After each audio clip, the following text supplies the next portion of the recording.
Hello friends, welcome to my YouTube channel easy English ज्ञान।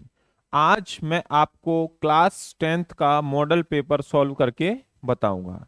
ये इस सीरीज की पहली क्लास होगी और आगे भी इसी तरीके से प्रीवियस ईयर पेपर को सॉल्व करके दिखाऊंगा। तो दोस्तों, पेपर को सॉल्व करने से पहले हम थोड़ा ये समझ लेते हैं कि पेपर टोटल कितने मार्क्स का आता है। ये टोटल आता है बच्चों 75 मार्क्स का पेपर रहता है और 25 मार्क्स के हमारे प्रैक्टिकल मार्क्स रहते हैं। तो आज हम केवल 75 मार्क्स के बारे में ही बात करेंगे और ये वीडियो खासकर उन बच्चों के लिए है जिन्हें ये पेपर सॉल्व करना नहीं आता। तो स्टार्ट करते हैं। सबसे पहले इसमें सेक्शन ए वाले पोर्शन में हमारे पास जो रहता है वो है अनसीन पैसेज। सबसे पहले मैं चाहूंगा कि आप सब इस पैसेज को पढ़ें।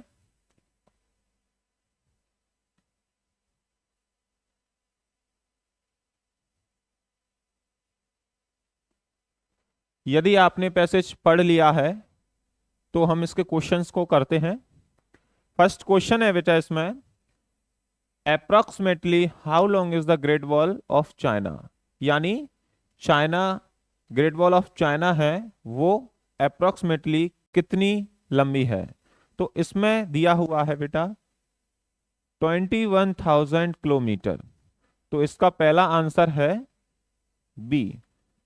इसी तरीके से सेकंड क्वेश्चन है, what was the primary purpose of building the great wall. यानी the great wall of China का प्राइमरी पर्पस क्या था उसको बनाने का। क्या टू मार्क चाइनीज टेरिटरी, या to protect from northern invasions, to serve as the trade route, to connect cities. तो इसमें समझते हैं, built over several centuries it's protect, यहां लिखा हुआ है बच्चों primary purpose was to protect Chinese territories from invasion. तो सेकंड आंसर है हमारा बी। थर्ड क्वेश्चन है, what is the common myth about the great wall. यानी ग्रेट वॉल के बारे में कॉमन मिथ क्या बताया जाता है। It was built in 1 year, क्या ये 1 साल में बनी थी। It is visible from space without aid, क्या इसको बिना एआईडी के द्वारा स्पेस से देखा जा सकता है। It is made entirely of stone, क्या ये पूरी तरीके से पत्थरों से बनी हुई है। या it has no watch tower, क्या इसमें कोई वॉच टावर नहीं है। तो फिर से अपने पैसेज पर चलते हैं जो कि इसमें लिखा हुआ है। इसमें वॉच टावर तो है। यदि आप इस पैसेज को पूरी तरह पढ़ लेते हो तो इसमें दिया हुआ है कि इसको the wall is not visible space without aid. यानी इस वॉल को बिना एआईडी के द्वारा स्पेस से नहीं देखा जा सकता, जबकि इसमें दिया हुआ है कि it is visible from space without aid. यानी इसको बिना एआईडी के द्वारा स्पेस से देखा जा सकता है। तो हमारा फिर से आंसर हो गया बी नंबर वाला। फोर्थ क्वेश्चन है, beside defence what other function did the great wall serve. यानी डिफेंस के अलावा, युद्ध के अलावा या बचाव के अलावा ग्रेट वॉल का और क्या फंक्शन है। Control trade and regulated migration, या stored grain and water, served as the royal palace, hosted sport event. तो यहाँ पर होस्टेड इवेंट्स तो नहीं होते हैं, ये रॉयल पैलेस के लिए भी नहीं है और ये अनाज और पानी को स्टोर भी नहीं करता। ये केवल controlled trade and regulated migration के लिए यूज की जाती थी। फिफ्थ क्वेश्चन है, today the great wall is a symbol of. यानी ग्रेट वॉल जो है वो किसका सिंबल है, चाइनीज वेल्थ का, या Chinese resilience and engineering skill का, या मॉडर्न मिलिट्री स्ट्रेंथ, या ग्लोबल यूनिटी का। इस क्वेश्चन का आंसर देखते हैं। इसमें ये लिखा हुआ है, इसमें China rich history and engineering skill. यानी ये किसका है, ये इंजीनियरिंग स्किल का सिंबल है। तो दोस्तों आगे बढ़ते हैं। इसमें सेकंड जो पैसेज है आप एक बार उसे भी पढ़ लीजिए, फिर उसके बारे में हम थोड़ी देर से बात करते हैं। दोस्तों मैं यहाँ बताना चाहूँगा कि हम यहाँ पर केवल आंसरों को करना सीखेंगे, ना कि ये सीखेंगे कि कैसे पढ़ें या कैसे सोचा जाए। हम कोशिश करेंगे कि आंसरों को लगाया कैसे है, हमें मार्क्स चाहिए तो हमें केवल टिकाना चाहिए। क्वेश्चन है, where did Ravi find the wallet. Passage आपने पढ़ लिया था, तो क्वेश्चन था where did Ravi find the wallet, यानी रवि को वो जो वॉलेट था वो कहां पर मिला। तो ये जो मिला था wallet lying near a bus stop, तो पहला आंसर क्या हो गया, near a bus stop. Second question है, what was not inside the wallet, यानी वॉलेट के अंदर क्या नहीं था। तो पहले तो समझते हैं क्या था। वॉलेट के अंदर थे बेटा बिल्स, बस पास एंड आईडी कार्ड। बिल्स था, बस पास था, आईडी कार्ड था। तो आंसर क्या हो गया, C, photograph of Ravi's family. Third question है, why did Ravi decide to return the wallet personally, यानी रवि ने ये डिसाइड क्यों किया कि इस वॉलेट को वो खुद जाकर उसे दे। तो इसमें लिखा हुआ है, Ravi considered leaving it at a police station but something urged him to return it personally. Urged का मीन्स होता है इच्छा, यानी उसकी इच्छा हुई कि वो उसको खुद ही जाकर रिटर्न करे। तो यहां पर क्या है, वह मिलना चाहता था मिस्टर शर्मा से, नहीं। ही हैड एक्स्ट्रा टाइम, उसके पास एक्स्ट्रा टाइम था, ये भी नहीं है। He felt urged to do so, यानी ये करने की उसको तीव्र इच्छा हुई, यानी उसको पुलिस पर भरोसा नहीं था, ये भी ऑप्शन में नहीं है। फोर्थ क्वेश्चन है, why was the wallet so important to mister Sharma, ये जो वॉलेट है वो मिस्टर शर्मा के लिए इतना खास क्यों था। क्योंकि यहां आगे फिर से पढ़ते हैं,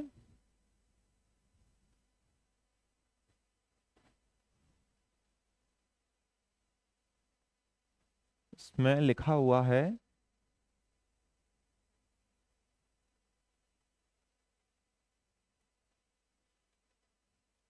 चलिए ऑप्शंस में से ही ढूंढते हैं। It had his bank card, क्या उसके बैंक के कार्ड थे, नहीं। It had photographs of late wife, it has gold coin, gold coin भी नहीं थे। It was a gift from his son, क्या उसके बच्चे के लिए एक गिफ्ट था, नहीं। क्या था, it had photographs of his late wife, यानी उसकी मरी हुई बीवी के क्या थे, फोटोज थे उसमें।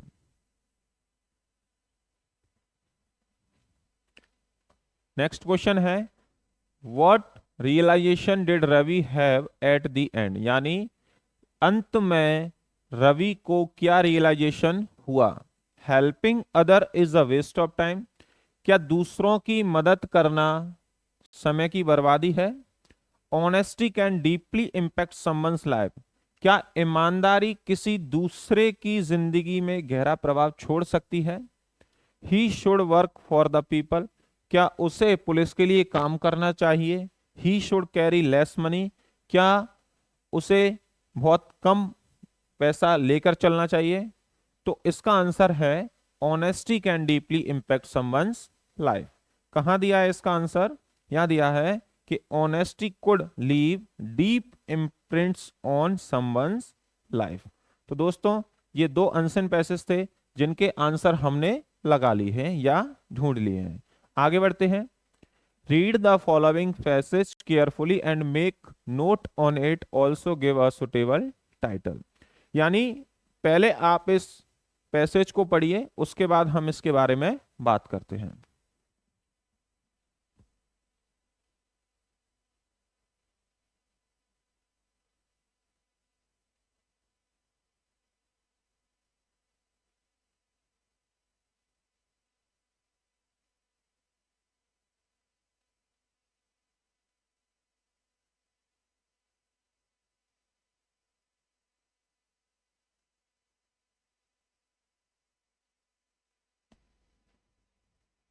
दोस्तों इस पैसेज में किसके बारे में दिया हुआ है? इस पैसेज में रीडिंग के बारे में दिया गया है कि रीडिंग क्या है और रीडिंग से क्या क्या बेनिफिट हमको मिलता है। अब क्वेश्चन क्या है? क्वेश्चन है कि इस पैसेज से हमको नोट्स बनाने हैं और एक टाइटल। टाइटल क्या होता है कि ये जो पैसेज है वो किस चीज के बारे में है?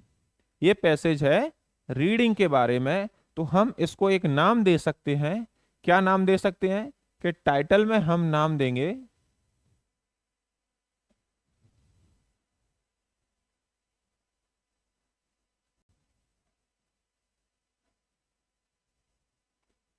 इंपोर्टेंस ऑफ रीडिंग, या दूसरा नाम भी दे सकते हैं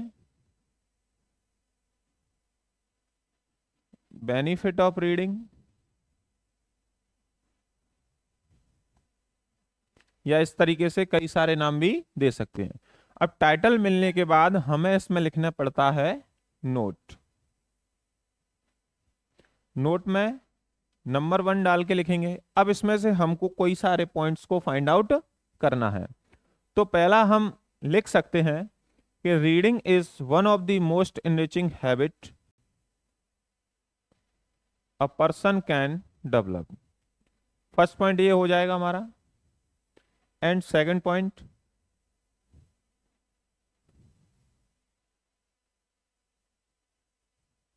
सेकंड पॉइंट हम यहां से लिख सकते हैं इट डेवलप्स, यहां तक लिखा it develops knowledge, imagination and emotional understanding. Second point हमारा ये हो जाएगा। एंड थर्ड पॉइंट क्या होगा इसमें? थर्ड पॉइंट हम लिख सकते हैं इसमें थर्ड पॉइंट को कि there are two types of reading.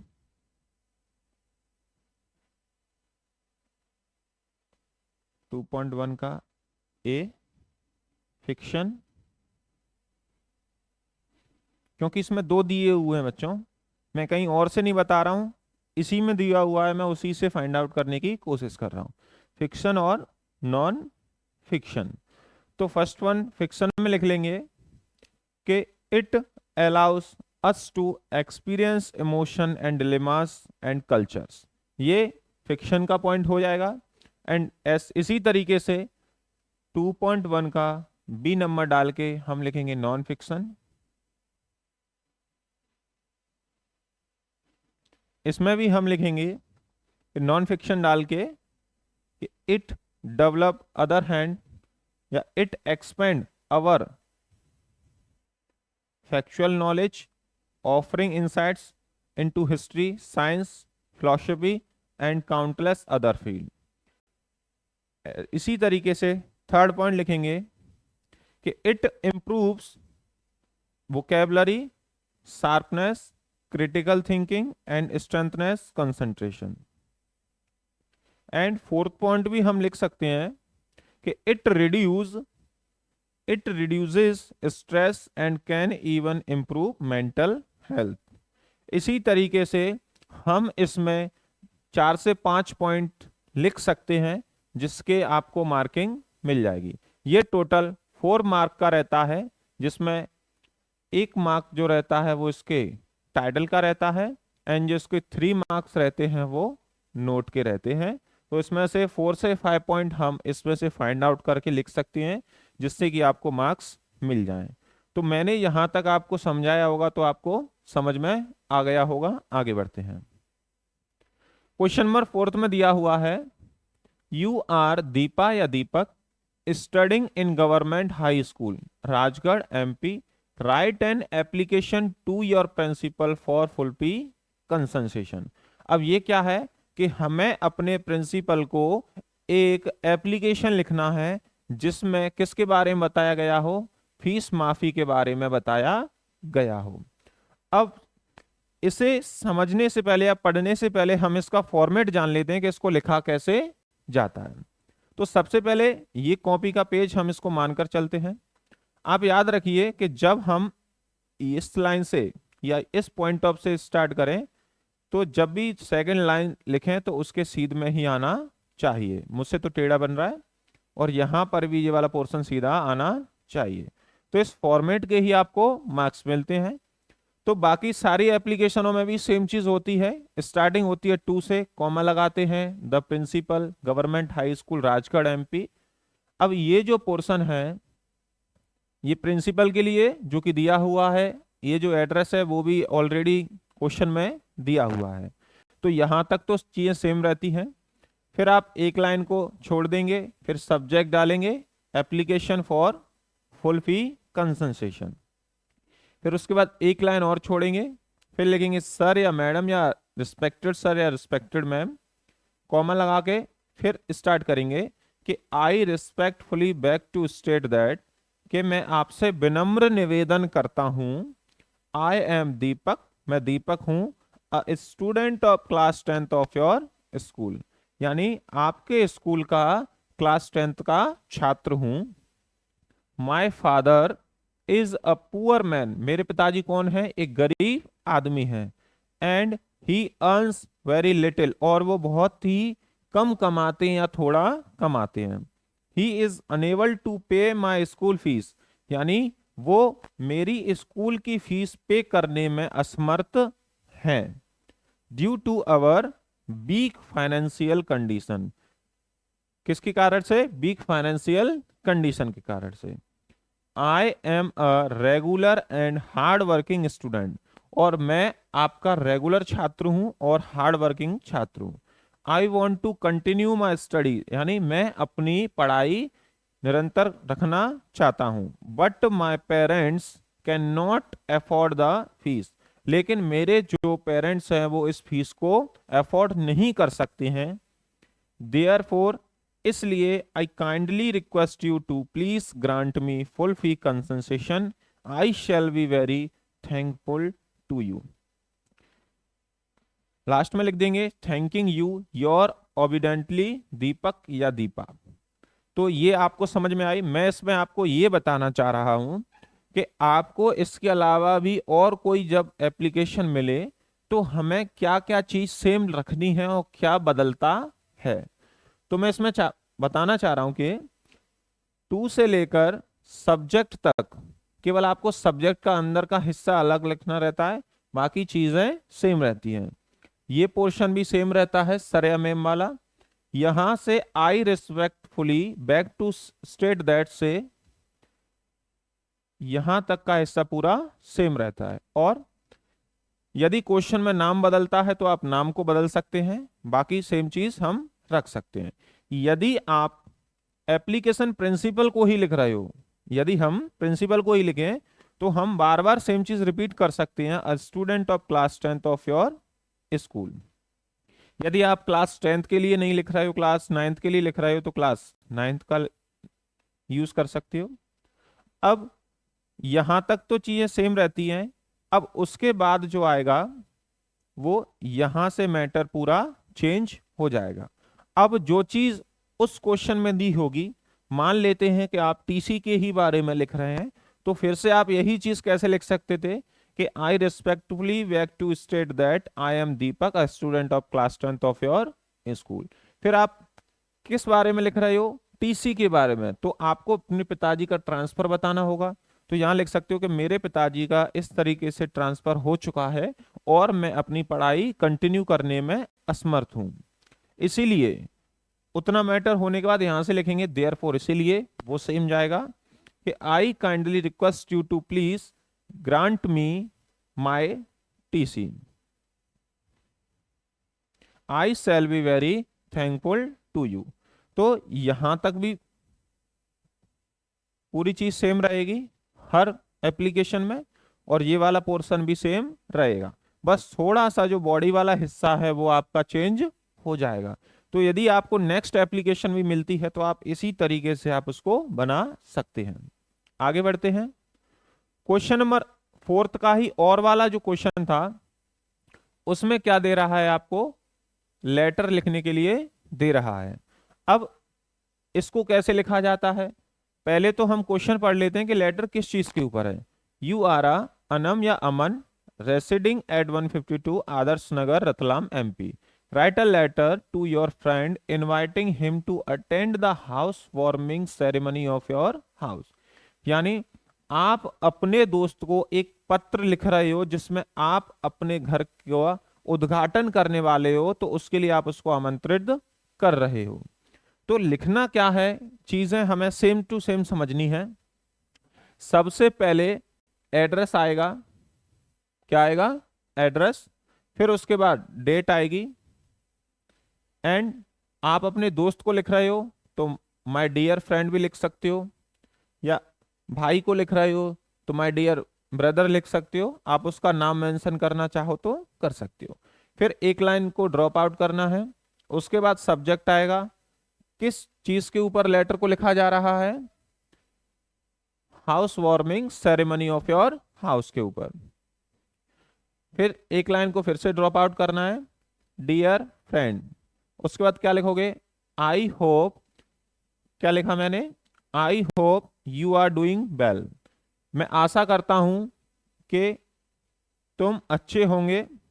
I am happy to inform you, यानी मैं बहुत खुश हूं ये इन्फॉर्म करते हुए दैट के वी हैव रिसेंटली, यानी हम हाल ही में, shifted to our new house, हम हाल ही में एक नए घर में शिफ्ट हुए हैं। We are going to celebrate a house warming ceremony, यानी हम हाउस वार्मिंग सेरेमनी को सेलिब्रेट करने जा रहे हैं। हाउस वार्मिंग सेरेमनी क्या होता है, यानी जब घर का उद्घाटन होता है तो उसमें पूजा पाठ जो किया जाता है उसको वार्मिंग सेरेमनी कहा जाता है, या उसके बाद की जो क्रियाएं होती हैं।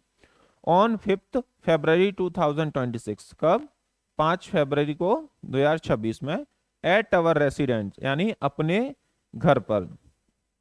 आई sincerely invite you to join the ceremony, यानी मैं तुमको विनम्र निवेदन से ज्वाइन इनवाइट करना चाहता हूं इस सेरेमनी को ज्वाइन करने के लिए। And bless our new home, यानी और ब्लेस है हमारे नए घर के लिए। Your presence will make the occasion more joyful, यानी तुम्हारा आना इस ओकेशन को और भी अच्छा बना देगा। Please come and celebrate this happy occasional with us, यानी आप आइए और सेलिब्रेट हम करेंगे साथ में मिलकर। Looking forward to seeing you, your friend लिखना है और बाकी नाम लिखना है। यानी लेटर में भी ज्यादा कुछ रहता नहीं है, यानी सबसे पहले हम क्या लिखा जाता है, यहां पर एड्रेस लिखा जाता है, उसके बाद डेट लिखते हैं, उसके बाद हम माय डियर लिखते हैं, फिर से एक लाइन छोड़ा जाता है, फिर उसके बाद हम सब्जेक्ट लिखते हैं, उसके बाद फिर से डियर लिखा जाता है, और उसके बाद यहां से मैटर चालू हो जाता है, और लास्ट में आकर क्या लिख देते हैं, अपना नाम, योर फ्रेंड नाम लिख सकते हैं। तो सारे के सारे लेटर भी इसी प्रकार बनते हैं। तो ये आपको समझ में आया, या इसी क्वेश्चन को आप समझ सकते हो कि इस तरीके से यदि पेपर में आता है तो आप इसको भी पढ़ सकते हो और याद कर सकते हो। आगे बढ़ते हैं।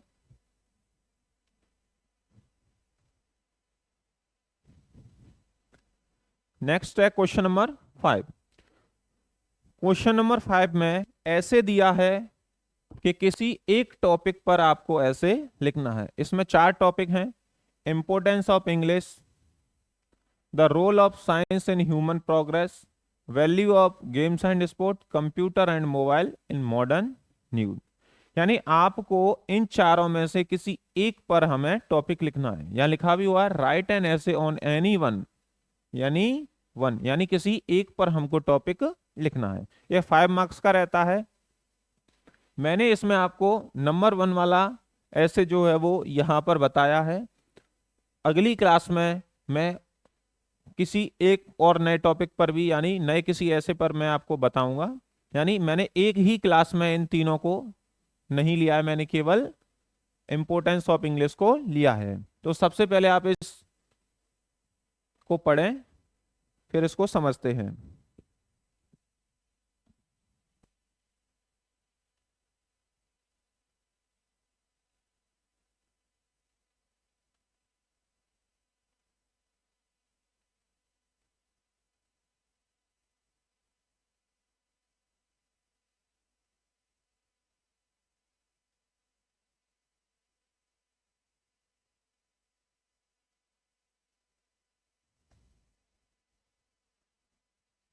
दोस्तों आपने पढ़ लिया होगा, अब हम इसको समझते हैं। English is one of the most important language in the world today. यानी इंग्लिश आज की दुनिया में सबसे मोस्ट इंपॉर्टेंट लैंग्वेज मानी जाती है। It is spoken and understood in almost every country. यानी इंग्लिश जो है वो हर एक देश में बोली जाती है ज्यादातर। Learning English help people communicate. यानी इंग्लिश सीखना हेल्प यानी मदद करता है पीपल कम्युनिकेट यानी लोगों के आपस में कम्युनिकेशन करने में। Easily with other for education, education के क्षेत्र में, ट्रेवल में, वर्क में एंड बिजनेसेस में। It has become a global language. यानी यह एक ग्लोबल लैंग्वेज है and is often called the language of progress. और अक्सर इसको कहा जाता है लैंग्वेज ऑफ प्रोग्रेस। मैं आपको एक चीज और बता दूं कि यहां पर जो मैं एप्लीकेशन हुआ, लेटर हुआ, ऐसे हुआ, पैराग्राफ हुआ, वो मैं आपको बहुत ही इजी लैंग्वेज में प्रोवाइड करवा रहा हूं। यदि आपको किसी को भी समझना है तो आप यहां से देखकर समझ सकते हैं। इन इंडिया, इंडिया में English plays a very important role in education. यानी इंग्लिश जो है बहुत ही महत्वपूर्ण योगदान रखती है एजुकेशन में, ऑफिस में एंड ऑफिशियल वर्क्स में। Student use English to read text book. यानी स्टूडेंट जो है वो यूज करते हैं क्या, English, read text book, text book पढ़ने के लिए, राइट असाइनमेंट लिखने के लिए एंड पार्टिसिपेट इन डिबेट्स और डिबेट्स में पार्टिसिपेट करने के लिए। Knowledge of English is also very helpful for higher education. यानी इंग्लिश की नॉलेज होना बहुत ही महत्वपूर्ण होती है किसके लिए, हायर एजुकेशन के लिए एंड गेटिंग गुड जॉब और अच्छी जॉब को प्राप्त करने के लिए। पीपल हु, लोग जो नो इंग्लिश यानी इंग्लिश जानते हैं, can read newspaper, books and online resources that are not available in their own language. यानी जो लोग इंग्लिश को पढ़ना जानते हैं वो newspaper, books, online resources that are not available in their own language यानी उन्हें पढ़ सकते हैं जो कि हमारी आम भाषा में वो अवेलेबल नहीं होते हैं। आगे दिया हुआ है English also help in developing personality. यानी इंग्लिश का यूज पर्सनैलिटी डेवलपमेंट के लिए भी किया जाता है and confidence. It allows us to meet people from different cultures. यानी इंग्लिश जो है वो हमको अलाउ करती है, क्या अलाउ करती है कि डिफरेंट कल्चर के लोगों से मिलना, डिफरेंट कल्चर के लोगों से मिलना and countries and understand their ideas and ways of life. और जो देश हैं वो अपने आइडियाज और विचारों को आपस में बांट सकते हैं। इट कनेक्ट पीपल ग्लोबली और यह लोगों को ग्लोबली कनेक्ट करता है and opens the doors to knowledge, information and modern technology. In shorts English is not just a language. English एक भाषा नहीं है बट अ की टू सक्सेस। ये सक्सेस का या सक्सेस की है इन टुडेज वर्ल्ड, आज की दुनिया में। Everyone should try to learn it. यानी आज की दुनिया में हर व्यक्ति को ये सीखनी चाहिए। It well to grow in studies, career and life. और यह आपको ग्रो करती है किसमें, स्टडीज में, कैरियर में और लाइफ में। तो बच्चों ये था हमारा बहुत ही आसान तरीके से ऐसे इंपोर्टेंस ऑफ इंग्लिश के ऊपर। आगे बढ़ते हैं, आगे क्या दिया हुआ है उसी ऐसे का, यानी ये जो क्वेश्चन है क्वेश्चन नंबर 5, इसमें और वाला जो ऑप्शन है उसमें दिया हुआ है right a paragraph in about 150 words on importance of tree, यानी आपको 150 वर्ड का इम्पोर्टेंस ऑफ ट्री के ऊपर एक पैराग्राफ लिखना है। तो पहले आप इसे पढ़ लीजिए, फिर इसको आगे समझते हैं।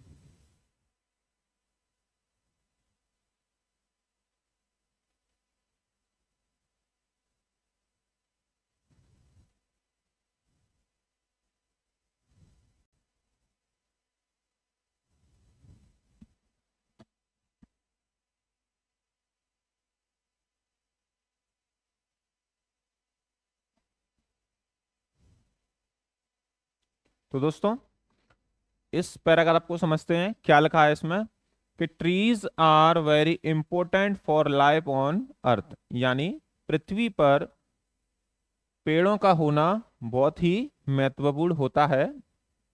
दे प्रोवाइड अस, वे हमें प्रोवाइड करते हैं with oxygen which is essential for living, जो कि र- जीवन के लिए बहुत महत्वपूर्ण मानी जाती है। यानी यदि जीवन में ऑक्सीजन या पृथ्वी पर ऑक्सीजन नहीं होगी तो हम सांस नहीं ले पाएंगे और ह्यूमन लाइफ या कोई भी एनिमल लाइफ नहीं चल पाएगी। They absorb carbon dioxide, way carbon dioxide को एब्जॉर्ब करते हैं and help in keeping the environment clean, और इस वातावरण को साफ रखने में भी मदद करते हैं। Trees give us fruits, vegetable, wood and medicines. Many animals and birds depend on trees for food and shelter. यानी जो पेड़ हैं वो हमें क्या क्या प्राप्त करते हैं, फ्रूट्स देते हैं, वेजिटेबल्स देते हैं, वुड देते हैं, मेडिसिन्स देते हैं, और मैनी एनिमल्स यानी कई सारे जानवर और पंछी वो डिपेंड रहते हैं किन पर, पेड़ों पर, फॉर फूड खाने के लिए, एंड शेल्टर और रहने के लिए। आगे क्या दिया हुआ है, trees also control soil erosion, soil erosion का हिंदी मीन्स होता है मिट्टी का कटाव, यानी पेड़ मिट्टी के कटाव से भी बचाते हैं, एंड प्रिवेंट, और फ्लड यानी बाढ़ से भी बचाते हैं। They provide shade and keep the surrounding cool, they provide यानी वे हमको शेड यानी छाया देते हैं और क्या रखते हैं, कूल रखते हैं यानी ठंडा रखते हैं। Planting trees helps in reducing pollution, यानी पेड़ों, प्लांटिंग ट्रीज का मतलब है पेड़ लगाना, मदद करता है पॉल्यूशन को कम करने में, and maintaining the balance of nature, और नेचर को बैलेंस करने में भी। Forest and trees plays an important role in controlling climate and rainfall, जो जंगल है या पेड़ हैं वो एक महत्वपूर्ण रोल निभाते हैं किसमें, क्लाइमेट कंट्रोलिंग में और रेनफॉल में, किसमें, क्लाइमेट कंट्रोलिंग में और रेनफॉल में। आगे बढ़ते हैं, अपार्ट फ्रॉम दिस यानी इसके अलावा भी trees make our surrounding beautiful and peaceful, they are a source of inspiration and mental peace, everyone should understand the importance of tree, यानी हर किसी को ट्रीज का इंपॉर्टेंस समझना चाहिए, and take part in planting, और प्लांटिंग में हिस्सा लेना चाहिए, एंड प्रोटेक्टिंग देम, और उनको बचाना चाहिए। इन शॉर्ट में समझें, trees are the backbone of nature and life, यानी प्रकृति और जीवन की जो बैकबोन या रील की हड्डी है वो कौन है, पेड़ हैं। वी मस्ट प्लांट यानी हमें जरूर पेड़ लगाने चाहिए, and protect them for healthy and green future, और हमें बचाना चाहिए, प्रोटेक्ट करना चाहिए हेल्थी के लिए और ग्रीन फ्यूचर के लिए। तो ये था बहुत ही आसान लैंग्वेज में आपके लिए पैराग्राफ इंपोर्टेंस ऑफ ट्री का। यदि इंपोर्टेंस ऑफ ट्री का आप पढ़ना चाहते हैं तो यहां से पढ़ सकते हैं। आगे क्या दिया हुआ है, क्वेश्चन नंबर 6 में क्या दिया हुआ है, look at the picture and right a paragraph in about 75 words. ये जो पैराग्राफ है वो 3 मार्क्स का आता है। यानी आपको एक पैराग्राफ दिया जाएगा, उसमें से आपको क्या बनानी है, एक स्टोरी बनानी है, एक छोटी सी स्टोरी बनानी है, क्योंकि 3 मार्क्स की ही है। तो मैंने इसमें से देखकर एक स्टोरी को फाइंड आउट किया है, तो आप भी थोड़ा समझ लीजिए हमें क्या दिखाई दे रहा है। पहले तो हम ये समझते हैं कि स्टोरी में आपको क्या दिखाई दे रहा है। आप पहले स्टोरी पढ़िए और इस इमेज को देखिए, फिर उसके बाद इमेजिनेशन कीजिए क्या ये सही है या गलत है, फिर समझते हैं।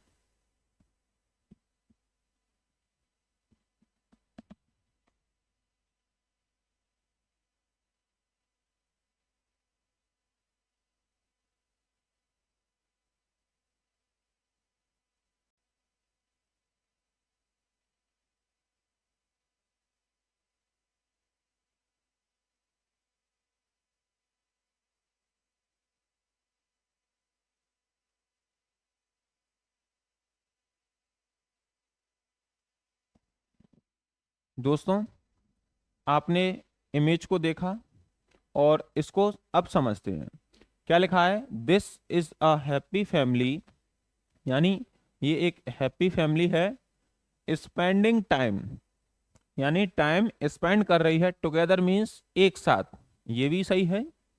एट होम, घर पर, there is a grand father sitting on the sofa and reading a newspaper, यानी आपको क्या दिखाई दे रहा है कि एक फैमिली है जो कि टाइम स्पेंड कर रही है, कहाँ पर, घर पर, जिसमें ये घर के मुखिया हैं, जो इसको ग्रैंडफादर बोला हुआ है, जो कि कहाँ बैठे हैं, सोफे पर बैठे हैं और क्या कर रहे हैं, न्यूज़पेपर पढ़ रहे हैं। 2 girls are sitting with him, 2 लड़कियां उनके बगल में हैं। 1 गर्ल इज ड्रिंकिंग टी, जो पहली लड़की है वो क्या कर रही है, चाय पी रही है। And the other is standing and also drinking tea, और जो दूसरी लड़की है जो कि खड़ी हुई है, और पहली चाय पी रही है और दूसरी खड़ी है वो भी चाय पी रही है। Another girl is playing the piano, और जो दूसरी लड़की है या तीसरी लड़की है वो क्या कर रही है, पियानो को प्ले कर रही है। 1 small girl is sitting on the floor, यानी जो 4th नंबर की लड़की है वो क्या है, वो फ्लोर पर बैठी हुई है। एंड रीडिंग बुक, और क्या कर रही है, किताब को पढ़ रही है। There is also a small dog sitting near the sofa, और उसके साथ में एक छोटा सा डॉग है जो कि सोफे के पास में बैठा हुआ है। द रूम लुक्स क्लीन, यानी जो आपको रूम दिखाई दे रहा है वो बहुत ही क्लीन दिखाई दे रहा है। एंड नाइसली डेकोरेटेड, और बहुत ही अच्छी तरीके से डेकोरेटेड है, कि कौन सी चीज कहां पर होनी चाहिए। With plates on the wall and plants on the shelf, यानी प्लेट्स जो हैं वो वॉल पर लगी हुई हैं और जो प्लांट्स है वो शेल्फ पर रखे हुए हैं। तो इस तरीके से आप इमेज को देखकर स्टोरी बना सकते हो। आगे भी इसी तरीके से और भी इमेज आएंगी तो मैं इसी तरीके से उनकी भी इंग्लिश बनाकर बताऊंगा। आगे बढ़ते हैं। सेक्शन सी आता है बच्चों, जिस जो कि ग्रामर का पोर्शन रहता है। सबसे मेन मुझे तो यही लगता है। चलिए करते हैं, क्या दिया है इसमें, fill in the blanks choosing the correct alternative given, यानी कोई 5 फिलअप करने हैं हमको। पहला क्वेश्चन है, how dash students are present today. मैं आपको कौन सा आंसर इसमें आएगा और क्यों आना चाहिए वो दोनों ही आपको बताऊंगा। तो हाउ जो है और पीछे दिया हुआ स्टूडेंट्स, अब हम जानते हैं कि स्टूडेंट्स जो है उनको गिना जा सकता है, और गिनने वाले क्वेश्चन में हम मैनी का यूज करते हैं। तो यहां होगा how many students are present today. Second question है, I want to purchase dash HMT watch, यानी आर्टिकल का यूज करना है। तो यदि आपने आर्टिकल पढ़ा हुआ है तो एच को किस तरीके से लिखा जाता है, HMT। हमें पूरा वर्ड नहीं देखना है, केवल स्टार्टिंग के इसको देखना है। ये क्या है, ये अ से अह के बीच में आता है, और हिंदी में इसे वॉवेल कहते हैं, वॉवेल्स। तो यदि किसी वर्ड को पढ़ने पर वो अ से अहा के बीच में प्रोनाउंस करता है तो उसमें आर्टिकल एन का यूज किया जाता है। तो आंसर होगा इसमें एन। थर्ड क्वेश्चन है, dash I take your pen, need, may या मस्ट। यानी यहां पर पेन लेने की बात कर रहा है, और जब पेन लेने की बात होती है तो हम किसी से भी कोई भी चीज लेते हैं तो रिस्पेक्टफुली लेते हैं, और रिस्पेक्ट के लिए हम लगाते हैं मे। फोर्थ क्वेश्चन है, he has dash many place. अब डैश मैनी प्लेस हैज दिया है, हैज से पता चल रहा है ये जो सेंटेंस है वो प्रेजेंट परफेक्ट का है, और प्रेजेंट परफेक्ट में वर्ब की कौन सी फॉर्म लगती है, थर्ड फॉर्म यूज होती है। फिफ्थ है, the meeting will be held. यानी ये जो मीटिंग है वो कहाँ कब हुई है, ट्यूसडे को। और यदि प्रीपोजिशंस की मैं बात करूं तो समय बताने के लिए, क्या बताने के लिए, समय, या उसमें कहूं दिन, दिन बताने के लिए हम प्रीपोजिशन ऑन का यूज किया जाता है या करते हैं। He could not come to school, dash he was ill, so, but या बिकॉज। सो का हिंदी मीन्स है तो, बट लेकिन, बिकॉज यानी क्योंकि। He could not come to school, वह स्कूल नहीं आ सका क्योंकि ही वॉज इल, क्योंकि वह बीमार था। तो यहां पर आएगा बिकॉज। नेक्स्ट क्वेश्चन है, Bhopal is larger dash Gwalior, from आएगा, टू आएगा या देन। यहां हम देख रहे हैं फिल इन द ब्लैंक्स से पहले लार्जर दिया हुआ है, यानी कौन सी डिग्री है, ये कंपैरेटिव डिग्री है, और कंपैरेटिव डिग्री के बाद में देन का यूज किया जाता है। तो यहां तक समझ में आया। आगे बढ़ते हैं, सेक्शन सी में और क्या है। सेक्शन सी में डू एज डायरेक्टेड भी दिए हैं, तो सबसे पहले आप इनको कीजिए, फिर मैं इनको समझाता हूं।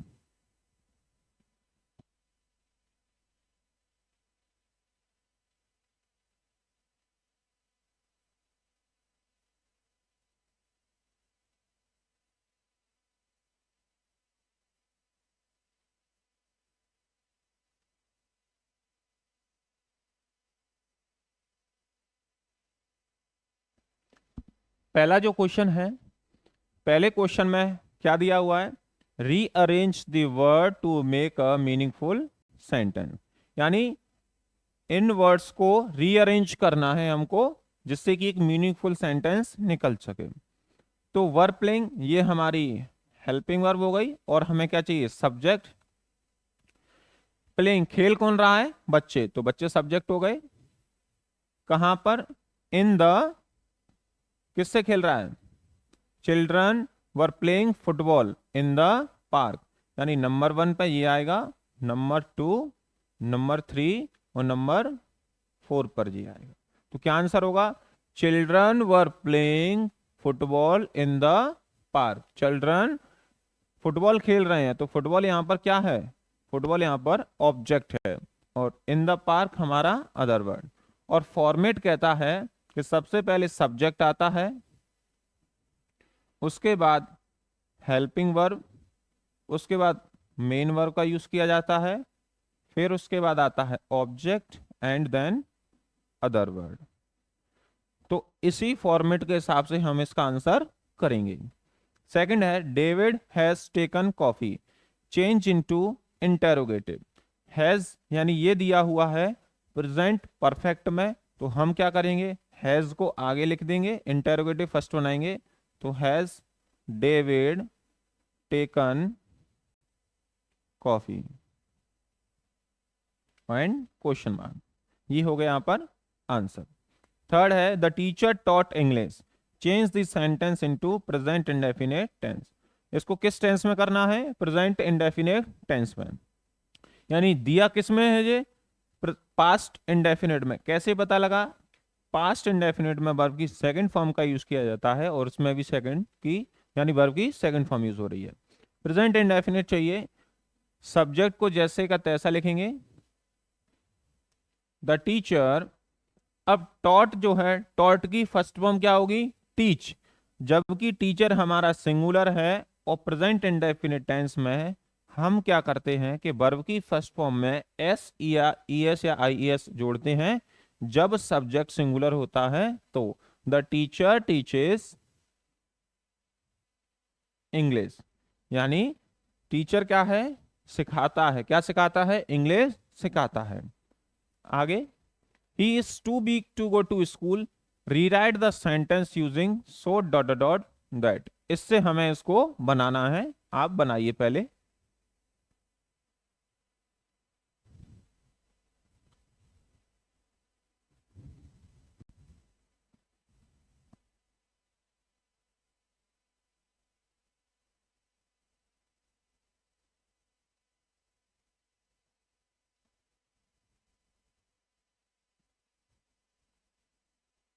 चलिए बनाते हैं।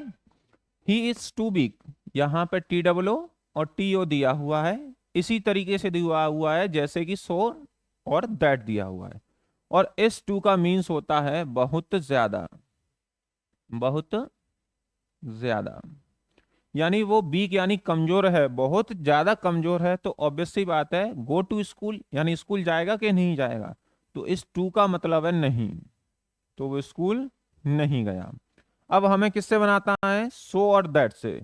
तो सेम टू सेम उसी तरीके से लिखेंगे, ही इज सो वीक। क्या? ही इज सो वीक, यानी वो बहुत ज्यादा कमजोर है, इसीलिए that he can not go to school. अब क्वेश्चन ये आएगा कि सर यहां पर तो ही कैन नॉट दिया नहीं है और आपने ही कैन नॉट कैसे लगा दिया। तो मैं आपको बता दूं कि यहां जो टू यूज हुआ है वो ही कैन नॉट इसी के अंदर में है, और यहां पर दैट जो है वो इतना मीनिंगफुल नहीं दे पा रहा है यदि हम ही कैन नॉट का यूज नहीं करते हैं। तो इसलिए हमको दैट के साथ में उसका सब्जेक्ट और हेल्पिंग वर्ब का यूज करना पड़ेगा।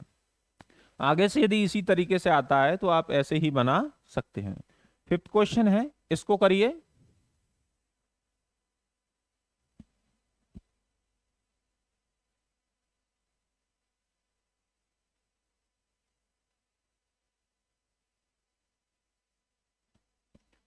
फिफ्थ क्वेश्चन है, the boy is my friend, the boy who was won the prize.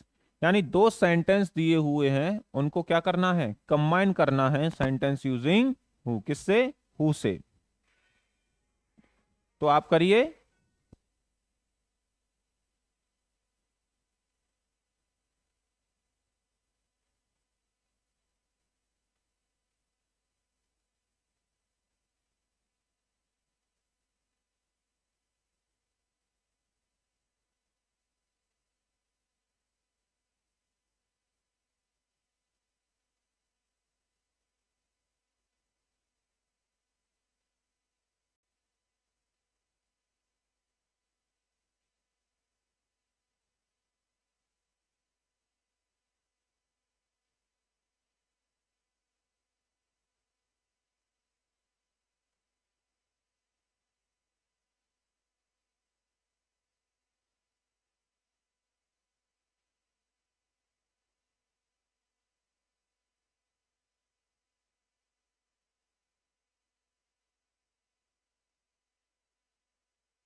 अब पहले ये समझते हैं कि इसको हु से क्या करना है।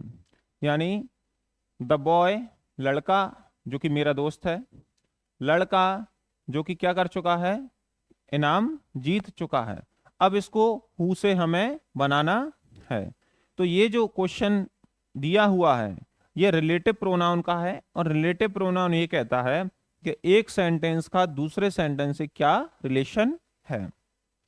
तो इसे बनाएंगे द बॉय, यानी जो चीज सेम होती है उसे एक बार लिखते हैं, द बॉय हु, जो माई फ्रेंड, यानी लड़का जो कि मेरा दोस्त है, वो क्या कर चुका है? या इसे इस तरीके से लिख सकते हैं, the boy who has won the prize is my friend. यानी आपने यहां जिस लड़के की बात की कि वो लड़का मेरा दोस्त है, और यहां भी उसी लड़के की ही बात हो रही है जिसने इनाम को जीता है। अब हु का काम क्या है? हु एक रिलेटिव प्रोनाउन है जो कि एक सेंटेंस का दूसरे सेंटेंस से रिलेशन बताता है। अब हु जो यूज होता है वो सब्जेक्ट के लिए यूज होता है, तो यहां पर दोनों में ही सब्जेक्ट सेम है, द बॉय, तो सेम लिख लेंगे द बॉय हु। यहां पर हु का मीन्स कौन नहीं, हु का हिंदी मीन्स है जो, यानी लड़का जो हैज वॉन द प्राइज, जो कि इनाम जीत चुका है, वो कौन है? इज माई फ्रेंड, वो मेरा दोस्त है। तो इस तरीके से इस सेंटेंस को बनाएंगे। नेक्स्ट क्वेश्चन है, if she does not come on time the teacher will punish her. Rewrite the sentence using unless in place of if, यानी इफ की जगह पर अनलेस का यूज करके इस सेंटेंस को बनाना है। देखिए यहां पर इफ का जब यूज हुआ तो यहां पर नॉट का भी यूज हुआ, और अनलेस का मीनिंग जो होता है वो ऑलरेडी ही नेगेटिव होता है, तो यहां पर जब हम इसको अनलेस को यूज करेंगे तो नॉट को हमें हटाना पड़ेगा। समझते हैं? अनलेस शी, अब जब मैं नॉट को हटाऊंगा तो नॉट हटा यानी नेगेटिव सेंटेंस था, तो नॉट हट जाएगा तो सेंटेंस कैसा बनाना पड़ेगा मुझे? अफर्मेटिव। तो शी, अब डज नॉट भी हटेगा तो कम आ जाएगा। अब कम में सी सिंगुलर है तो एस लगा दूंगा, तो unless she comes on time comma the teacher, second sentence को मैं सेम टू सेम लिख दूंगा, the teacher will punish her. समझ में आया दोस्तों? नेक्स्ट क्वेश्चन है, Seema writes a letter, change the sentence into passive voice. आप बदलिए पहले।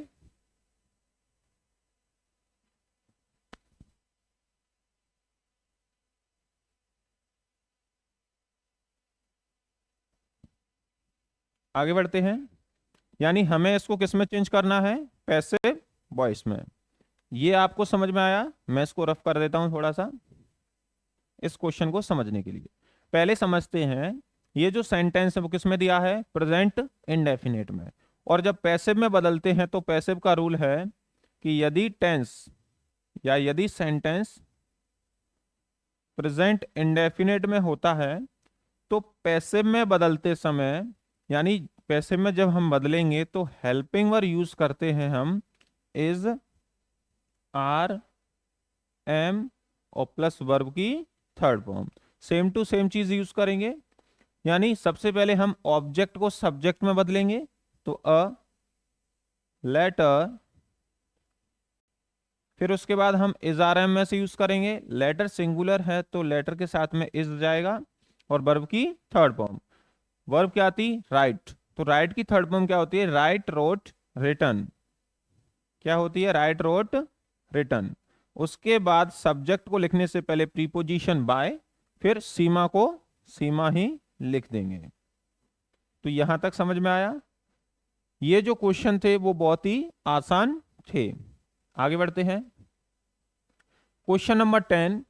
ये जो पोर्शन है वो आपके सेक्शन डी का है, यानी ये बुक से उठाया हुआ अनसीन पैसेज है, यानी किसी चैप्टर से। तो पहले आप इस पैसेज को पढ़िए, उसके बाद इसे सॉल्व करते हैं।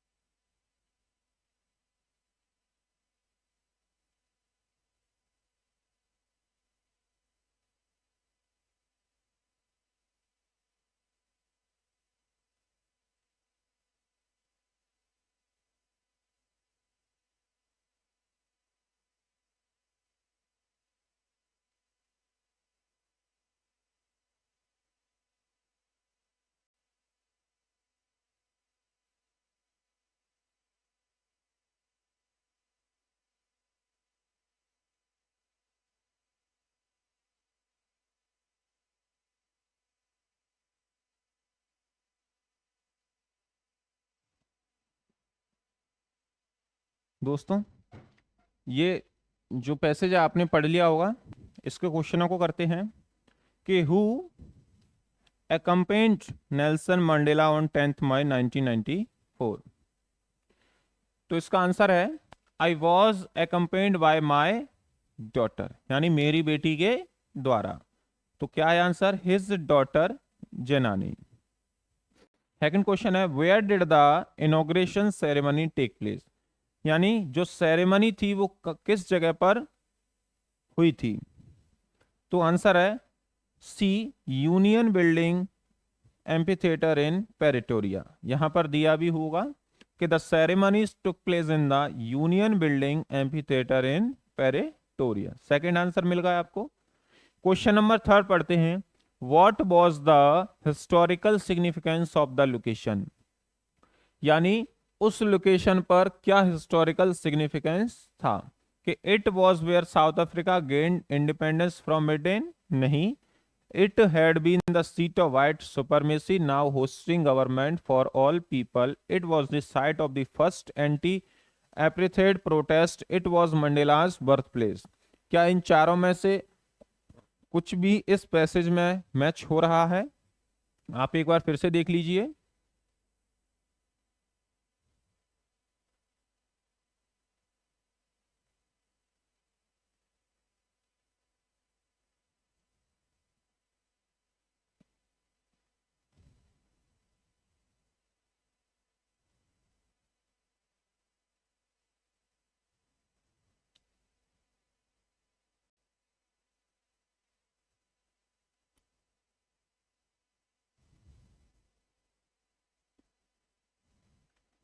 तो दोस्तों इसका जो आंसर है वो है आंसर बी।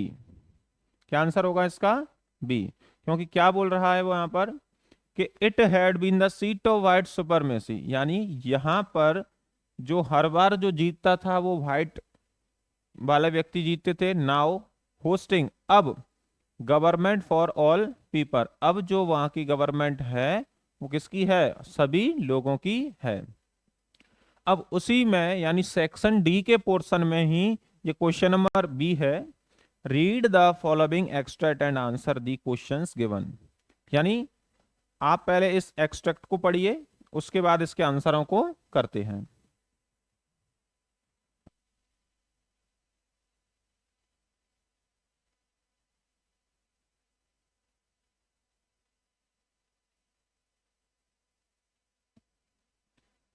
पहले इसे समझते हैं। द फॉग कम्स, फॉग यानी जो कोहरा होता है उसी के बारे में बताई जा रही है कि द फॉग कम्स, वो आता है ऑन लिटिल कैट फीट, यानी बिल्ली के पैरों की तरह आता है। तो इससे क्या मतलब है बिल्ली के पैरों की तरह से? इसका मतलब है कि जिस तरीके से बिल्ली जो है वो जब आती है तो बिल्कुल भी आवाज नहीं करती है, उसी तरीके से जब कोहरा आता है तो बिल्कुल आवाज नहीं करता है।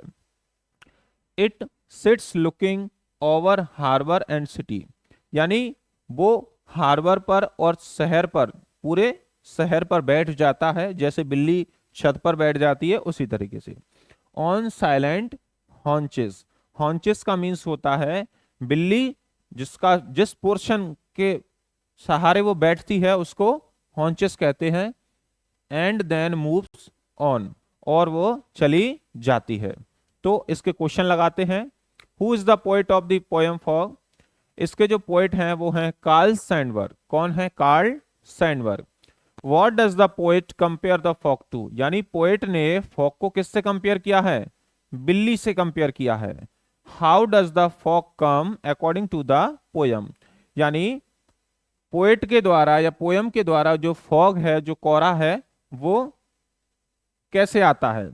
स्लोली एंड साइलेंटली इसका आंसर होगा। ये आपकी बुक का फर्स्ट फ्लाइट का चैप्टर 9 से उठाया हुआ एक्सट्रैक्ट है। तो दोस्तों ये था आपका पैसेज, या कह सकते हैं ये आपका पूरा प्रीवियस ईयर पेपर था जो कि हमने अभी किया है। आशा करता हूं आपको समझ में आया होगा। नेक्स्ट वीडियो में आपको एक और मॉडल पेपर का सॉल्यूशन दिया जाएगा, बहुत ही आसान तरीके से, बिल्कुल इसी तरीके से, क्योंकि हमको मार्क्स लाना है और हमें यह समझना है हम कि ज्यादा से ज्यादा मार्क्स किस तरीके से प्राप्त कर सकते हैं। तो दोस्तों बने रहिए मेरे साथ, नेक्स्ट वीडियो में पढ़ते रहिए और सीखते रहिए इजी इंग्लिश ज्ञान के साथ। Thank you very much.